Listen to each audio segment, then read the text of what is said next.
Welcome to Unboxing Startups Founder Talk. Today we have Omkar Vishwas Patil, the founder of a startup named Infigon Future. Hello Omkar, how are you? I'm great, Shubhatik. How are you? I'm doing great. So could you please tell me something about your startup? Absolutely. We'll do that. Firstly, again, it's been an amazing opportunity being connected with unboxing startups in the past. And this interview, of course, would add great value to our team as well as to the viewers who will be there on our channel listening to this. So if I have to tell what exactly do we do at Infigon Futures, right? So we all know that there are approximately 35 crore students in our country at this point of time. And that is more than the entire population of the United States of America, right? So India is one of the countries with the largest student populations. And it is always said that the future of our country is really bright because the number of people we have in that particular age bracket who are going to be contributing towards the development of the country is largest in comparison to any country across the globe, right? But the problem is that when you consider the future of these children, when you consider the career of these children, right, the first thing that we do before we set to do anything, for example, we're going on a trip, right, the first thing that we do before we go on the trip is decide the destination as to where exactly do we want to go, right? And once we decide that destination, uske baad we decide as to what is the mode of travel to reach over there, what are the different things that we're going to be needing whilst our journey to reaching to that place, etc. But the first thing is to decide our destination. Now, analogous to this, if you consider the Indian education system, if any student has to plan his career, if any student has to plan for his brighter future, the first thing that he has to do is decide his target career, right? Now, a person who helps a student to take a decision as to what career he should pursue in his life is basically called as a career counselor, right? Now, the problem with our country is there are 35 crore students, but more than 31.5 crore of them do not receive any kind of guidance while taking crucial decisions about their career and about their education. Some decisions which are going to be shaping how their life is going to be looking 15 years down the line, 20 years down the line. Right now, because of this, what happens is students end up taking decisions based on peer pressure, parental pressure, societal pressure as to this is something that would look good if I pursue, and that is the reason I'm kind of pursuing. Now, when you do something that you're not actually interested in, or that is not actually a real calling, a lot of things get attached to it. The first and foremost being below par performance. Because if you are doing something that you are not interested in, you won't be able to deliver your best performance. The second thing that gets attached because of having below par performance is a lot of dissatisfaction and subsequently a lot of negativity, which leads to a lot of depression amongst the youngsters of our country. All right. If I have to give you a simple example to humor this session up a little bit, I mean, there's this recent series which has been launched on Netflix. Shubhatik, do you watch Netflix as such? Yeah, I do. All right. So this is the series which has been launched, Money Heist. Have you watched this series? Yes. All right. So in this series, this is the team which is responsible for conducting the entire heist. All right. And the purpose of this series is that there's a group of people who are decided to rob a particular bank. All right. Now there are two very important characters in this series. The first is the professor, and the other person on the right is somebody who's called as Helsinki. All right. Now, what is the job profile of the professor? The job profile of the professor is to lead the entire heist, is to train the entire team who's going to be performing the heist. And once the heist is in progress, his job is to plan and negotiate with the police so that the people who are actually doing the robbing do not get caught by the police or the people who are trying to get hold of them, right? This is the job role of the professor. And what is the job role of Helsinki, the person on the right, the person wearing the red suit? His job role is to use his body power to perform any heavy task, like breaking a lock or breaking a wall or drilling through the hole or something of that sort, right? Now, Helsinki has his own job role, has his own skills for the same, and professor has his own job role and own skills for the same. But what happens if Helsinki starts doing professor's job and professor starts doing Helsinki's job? All right. The first thing, as I said, that will happen is that there will be a lot of dissatisfaction in the minds of both of these people. But the most important thing that will happen is the whole heist will come down.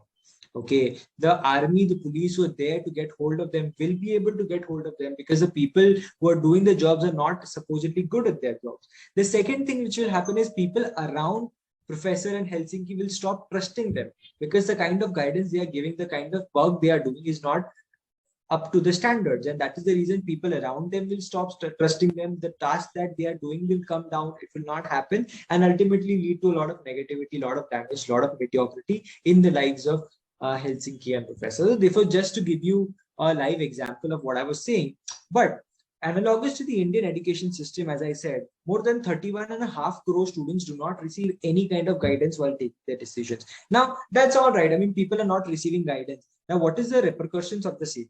Right? There are nearly 35% of the Indian graduates at this point of time are unemployed because of not having the skills for employment. 42% of those who are employed are dissatisfied with their jobs. And according to UNICEF, by 2030, 65% of Indian graduates won't have the basic skills which are required for employment. Right? Now, we displayed the fact that it is very important for students to get vocational guidance, but students at this point of time are not receiving it. Right? And that is where our organization Infigon Futures comes into picture. How is that? The first question is, why are students not receiving any guidance? Right? The problem A is that the counseling process in our country is based on a very traditional approach. All right. It is done on the pen and paper format. And because of that, the entire process is dependent on expert career counselors, which leads to problem B, that is the problem of availability. So our country currently has 1.5 lakh career counselors. But if you want to reach out to the requirements of 35 crore students, we would need 21 lakh more career counselors, which is physically not possible. Right? There are a lot of constraints in that path. And that is where Infigon Futures come into picture. What we have done is we have developed a mobile application which is powered by artificial intelligence. And what the application does is that it provides career and education mentorship to any and every student from 8th standard, that is 8th grade in school, to post-graduation. How we do that? We do that in 5 simple steps. The first step is when the student comes onto the application, he takes multiple self-analysis tests, which will help him analyze his own personality, his interest, his career aptitude, etc., etc. So we have 8 to 9 different kinds of tests. After the first step is done, on the second step, the student receives suggestions about which target career should he pursue. And this suggestion is based on the tests that the student has taken. Second step done, in the third step, whichever career option the student has selected for himself, he'll be able to plan his entire education path. What to do after the 10th grade, what to do after the 12th grade, what to do for post-graduation, etc. Post which, in the fourth step, we will help him with all the skill development avenues. Because in today's world, the right kind of education is not the only sufficient condition for you to be able to secure a brighter future. You need to have your own certifications, you need to have your own skills, internships. All of those things would be suggested in the fourth step. And finally, in the fifth step, we will allow them to connect with some expert mentor on the mobile application itself. So in this 5-step process, the student will be able to plan his entire career and education using Infigon's mobile application, which is currently available on the Play Store as well as App Store under the name Infigon, the Career Mentor. So that is about us, Shukri. Well, that's a shocking number, what you told, that people lack what we say guidance. They are in the pressure with the parents that they have to choose, and they chose the wrong career, and your valuable inputs were surely going to help them. Well, when you got an idea, when you got a concept to start a startup like Infigon Future, I mean, where you got a concept? All right. So we started this company back in August 2020. So we didn't actually start the company then. We got the idea of starting the company in August 2020. But how we came to this is because I had my own company, which I had started in April 2019. The name of that company was Summit Alliance. And what we did at that organization was we helped students from the undergraduation colleges to develop their skills. All right. Now, what happened while I worked as the president of this organization from April 2019 to May 2020 was that I interacted with more than 6,000 students, all right, and the parents of these students, as well as the colleges from where they belong. The one thing that we realized, which is common amongst all of these 6,000 plus students, is that they have a lot of anxiety in their minds about their future, is that they have a lot of worry as to what will happen 2 years down the line. what will happen 10 years down the line, या फिर अभी हमने ऐसी कौन सी चीज करनी चाहिए, what should we do at this point of time so that my chances of success are more than the peers who are around me. Now with so much of pressure in their mind, their creativity usually got blocked and they started taking decisions because of peer pressure and parental pressure, etc. That is when we realized that if there are so many students who are worried about their future and there are so less people who are there in the market to help these students, why not make use of advanced technology to make something that we will be able to provide to a larger number of students in a very, very affordable way, in a very, very easy manner to use. All right. That is when we got that idea. And we started researching from August 2020 to December 2020. And from Jan 21, we started developing the application. So this is how we came, and got this idea of this entire counseling process. It's great to know that you have started this idea from the pandemic time, and it's really great of us. So could you please tell me the initial challenges you faced during this journey? How you tackle those challenges? Because we know that many of the upcoming entrepreneurs are viewing our video. So I would like to know that what were the challenges you faced in your startup? Firstly, to my deepest condolences with everyone who are affected by this entire pandemic and this outbreak. And definitely there have been a lot of people who have been affected health-wise because of this thing, but it has also affected business a lot. All right. Now, as you said, we started this company when the pandemic was in its peak period. The first problem that we faced was putting together our team. All right, because everyone was at their hometowns. Not a lot of people were reachable in the earlier stages. There were a lot of connectivity issues as well. And nobody was having the experience of interacting and working on a project remotely. All right. And people who have been working, of course, they have some experience, but we are all student turned entrepreneurs basically. So we did not have a lot of experience in that domain. So the first problem that we faced was putting together our team. The second problem that we faced at that point of time was that schools and colleges were shut down. So we are an edutech company and we are trying to make something for students who are going to school and colleges. So interacting with students from schools and colleges became another channel because they are the ones who would give us the maximum amount of feedback to help us develop the mobile application. That was the second problem that we faced. And apart from that, once we got hang of meeting each other and working with the team, everything started running smoothly. So only the initial 15 to 20 days were difficult, but after that we did not face, and the pandemic did not trouble our organization as such a lot in terms of our function. So I want to know, what is your business model? Suppose, for example, if I talk about Byju's, they had first developed their inner things and they have raised the funding, and after that, right now, they are acquiring some other edutech startups. So what are your business model? I want to know. Correct. All right. So as you know that we are into career and education mentorship. So the main target audience for us are students who are going to school and colleges. All right.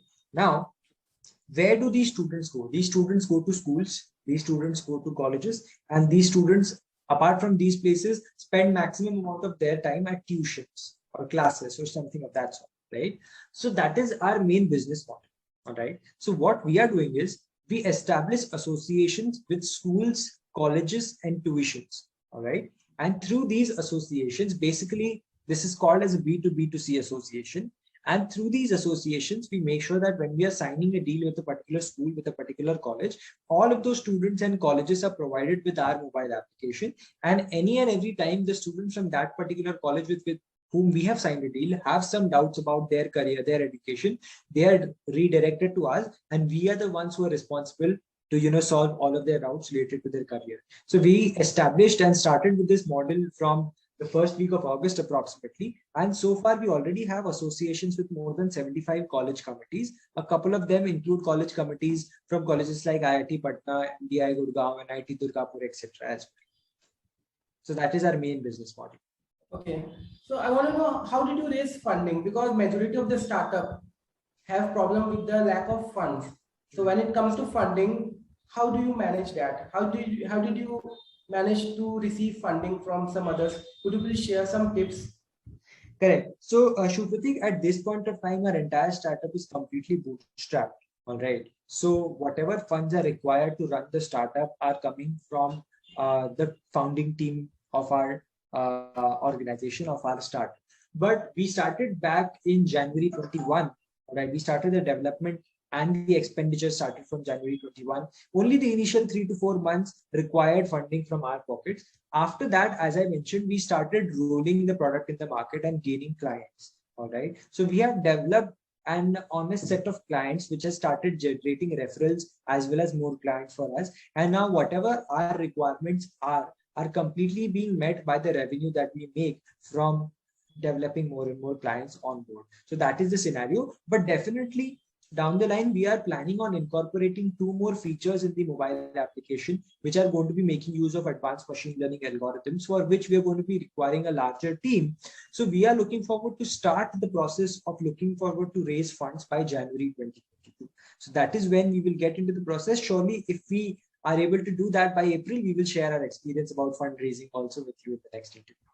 But I want to know something more about a small suggestion. Suppose if an entrepreneur is facing difficulties in raising funds, so what are the advice you would like to give to them?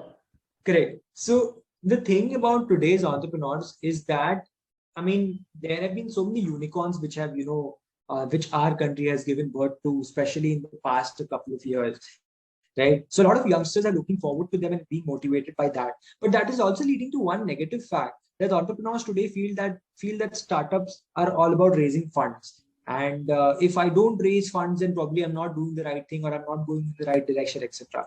But what my suggestion would be, and this is not coming directly from me, but from my mentors who have told the same to me, is that the dream of any entrepreneur or startup owner should not be funding, but it should be self-sustainability. All right. So if you're starting something, your first target should be to get clients. It's to get traction. Is to make sure that the product that you have made is being used by a large number of people and you're getting a very positive feedback about the same. Now, once you do that, all right, there are a lot of investors with a lot of money which is floating in the market, and they are eagerly looking forward to put money into something which has the potential or the chances to grow big. All right. So the only attention should be on developing your product, your business model, and getting enough amount of traction. And once you have that, you won't even have to search for funding. Definitely people who are looking forward to invest will be able to get hold of you yourself. So if I have to give you my own example of our own startup, so we started floating the mobile application in the month of June 21. So far we already have 4,000 users to our mobile application. We already have signed associations with more than 70 to 75 college committees, and by December 21 we are sure that we cross the number of 20,000 application users, and that is our target. Once we cross 20,000, then we know that any fundraiser or process we enter into or any investor we go to, we would have a strong hand in that negotiation to raise some kinds of funds, because we have developed and gained that amount of traction for that particular product. So that is my view for any entrepreneur who's looking forward to gain some funding. After these valuable inputs, I am sure our viewers are eagerly want to know that what are the marketing strategies you implement while promoting your business. So could you please share some of the details? Sure. See, the thing is that there are a lot of tools available in today's world to market yourself. All right. So what I would propose, on the method that we followed for ourselves, was that start with the organic tools available. Now, what do I mean by that? Is that you've got social media, you've got Instagram, Facebook, LinkedIn, Twitter, and all of these platforms. Start with organic marketing of a product. Make yourself a page onto all of these platforms. Build a basic website which conveys the idea of what you're trying to do for any user. It does not need be very advanced, but it is conveying the basic idea. Somebody comes to your website, they know what your company does. All right. Now start posting content on these social media handles as to what you're doing. Start using the right kind of hashtags to reach the right kind of people. Post and share your content in the right kind of group, in the right kind of area, so that the people who are your target audience start knowing about you. Now, you will yourself start realizing down the line, a couple of months, you have gained a certain position in the market, because people have started noticing, people have started seeing. So the one thing that you need to make sure to have some kind of growth organically is to have that continuity in whatever you are doing. That is the first thing. The next thing is that you can make use of some cheaper ways for marketing, especially for startups. a couple of ways like email marketing, WhatsApp marketing, SMS marketing, so on and so forth. These are the basic things that you need to do when you start anything of that sort. All right. Down the line, whatever marketing techniques you want to finalize for yourself and spend some money on, you need to first decide who exactly is your target audience. Now, there are multiple parameters for that.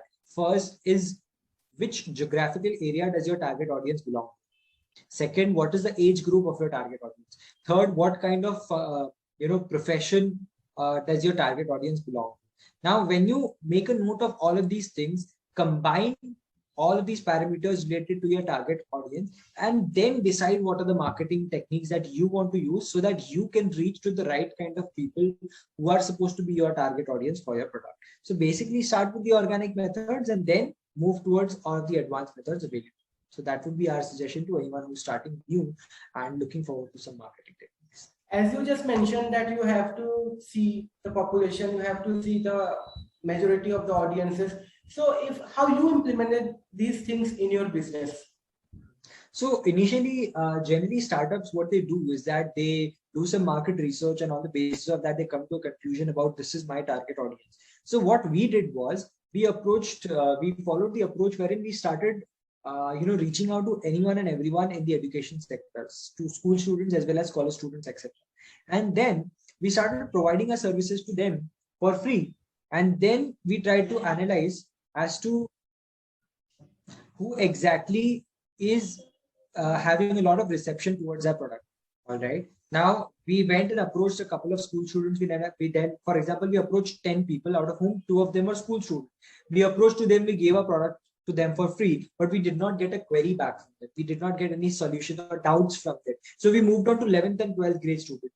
We approached 3 of them, but they also did not come back to them. Then we moved on to undergrad students. In that also we had bifurcations, a couple of science undergrad, a couple of commerce undergrad. Over there we saw that engineering undergraduation students have a lot of doubts and they are coming back to us to ask a lot of questions. That is where we figured out that our main target group in the initiating days should be engineering students. Now in engineering also, we did the same process again as to who exactly has a lot of doubts and who exactly has a lot of reception towards the product. So if you are starting something and you want to finalize who exactly is your target audience, what you need to do is you need to approach a lot of people and see who exactly is going to get a lot of benefit of using your product, who exactly is asking you a lot of doubts. That is when you know that if I provide my product to them for a certain amount, these will be the people who will be ready to pay it. And that is how you decide your target. Okay. So being a successful entrepreneur, what advice you would like to give to those people who want to be an entrepreneur? Right.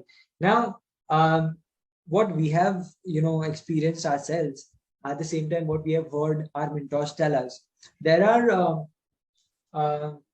2 specific things that you will probably not experience or not have access to in the initial days of being an entrepreneur, right? And this is not the ultimate truth, but that happens in the majority of the cases. The first thing is that you will lose that sense of security, right? Because you don't know what the future has for you, or you don't know whatever technique you are planning on implementing, will that work or not work, or people will like it or not like it. So you will always have that sense of insecurity in your mind, right? And that is one thing that you need to be ready for. So that is the first thing. You need to be able to take that kind of insecurity. Second thing that you will tend to lose is that sense of comfort, all right? Because majority of the times, if things go all well, probably your startup is making a lot of revenue in the initial days itself. But all of that stuff will also have to be reinvested into the company for further growth, because your vision is big. You want to reach to a larger number of people. You want to be that next unicorn or something of that sort. So that sense of comfort is also going to be lost when you start something of yourself. So the 2 things that you're going to be definitely losing, according to us, is that sense of security and that sense of comfort. But all in all, apart from that, I mean, what you need to do is just start. All right. Because there is a lot of resistance when you're trying to do something new. You feel that probably it won't work out, or you feel that this is, what happens, or what is the future? What if it doesn't happen, or something of that sort? It's very difficult like that. But then when you start actually doing it, you realize that things were very easy. All right. You were just having all of those conceptions in your mind of that things being difficult, but they were not actually that difficult. Right. So my advice would be to just start And all in all, ultimately, India at this point of time is at a stage where we don't have enough technology, right? We are at a stage where the startup culture has just started to bloom and it's just started to take the right direction. We don't have a lot of technology, but this is the time where you have a lot of scope and a lot of investment and a lot of opportunity to build that technology which we don't have, to fill that gap. 10 years later, when you enter into this domain, there would already be a lot of technology, there would already be a lot of competition, and during that time, competing would be very difficult. So, my suggestion to any young individual, especially, or anyone who's looking forward to start their own startup, is to be ready for that entire joyride. At the same time, just take a step, and everything will start unfolding in the very easy, in a very easy manner, basically. Could you please name the 5 qualities of a good entrepreneur? The 5 qualities, according to me, I can name a couple of them. The first one is that you need to be very optimistic, right? Things might not work out, but you got to be optimistic all the time. Second is you got to be on your toes, because opportunities don't keep on coming at your way at a very frequent interval. They might take a lot of time, or they might look difficult or something of that sort, but you need to be on your toes, that whenever there is an opportunity, you're just grabbing it at the first. The third is that you need to be a good leader. All right, because if you want to be an entrepreneur, there'll be a lot of people who will be looking forward to you. There'll be a lot of people who will be dependent on you, and the future of your entire product depends on you, right? So you need to be a good leader, and the qualities that are affiliated with the leader, so that you can develop your team and pull your team ahead. So according to me, these are the top 3 qualities that you need to have to be good at what you're doing. So, could you please tell me something? What were the challenges you faced during the second wave in India, and how crucial it was at that time? Honestly, because of the first wave, we started in the peak period of the first wave. We had kind of learned as to how to deal with conditions of that sort when everything is remote and everyone is at their home, right? So the second wave did not affect us a lot per se, because we were all really ready for it, as we can say, because of the first wave, and we all had the skills which are required to deal with working from home. So the second wave did not affect as much to us. So now we will have a small rapid fire round, and you have to answer as short as possible in one word if possible. So, are you a morning person or a night person? I am a night person. Summer or winter?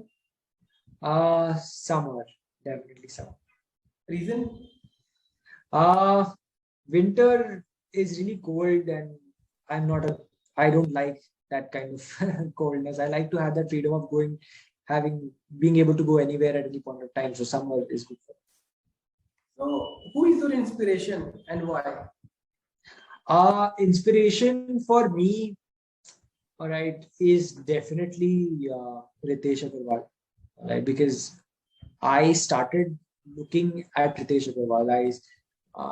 I thought that I would be able to do something, because somebody of his age from our own country, somebody from our own ground, somebody who's like us was able to do it. So probably we might as well be able to do it. So for me, he is one of the most realistic inspirations for me in this startup world. What's your favorite holiday destination?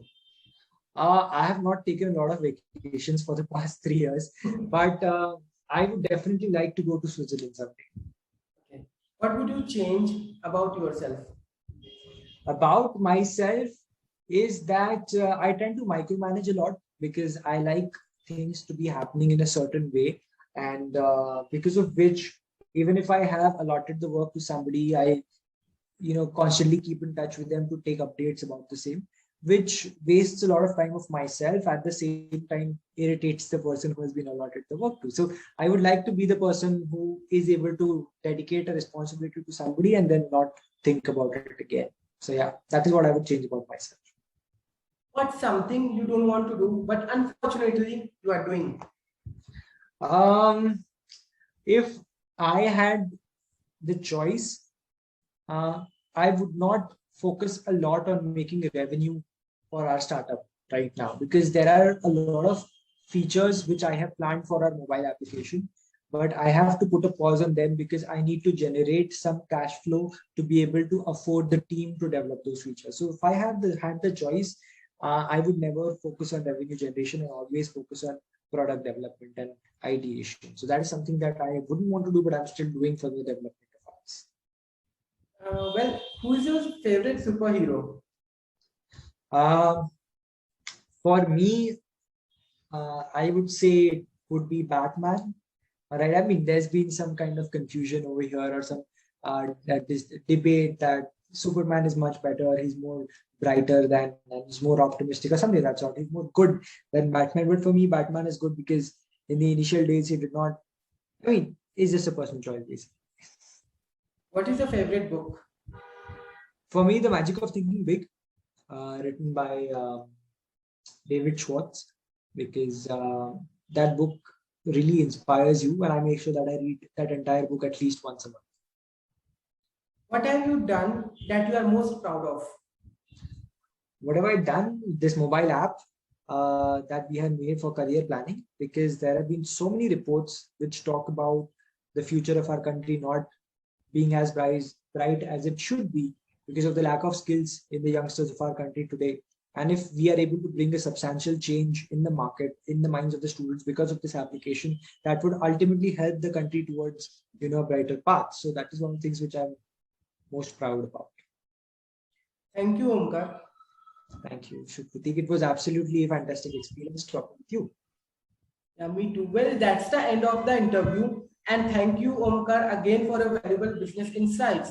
We are sure every viewer will get something really important from this episode. Thank you for interviewing with Unboxing Startups, and best wishes for your startup and upcoming projects. Thank you, Prateek.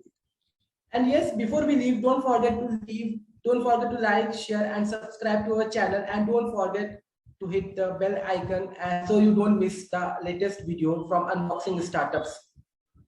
Thank you, Omkar. Thanks for interviewing with us. Thank you. Bye. Bye. See you soon.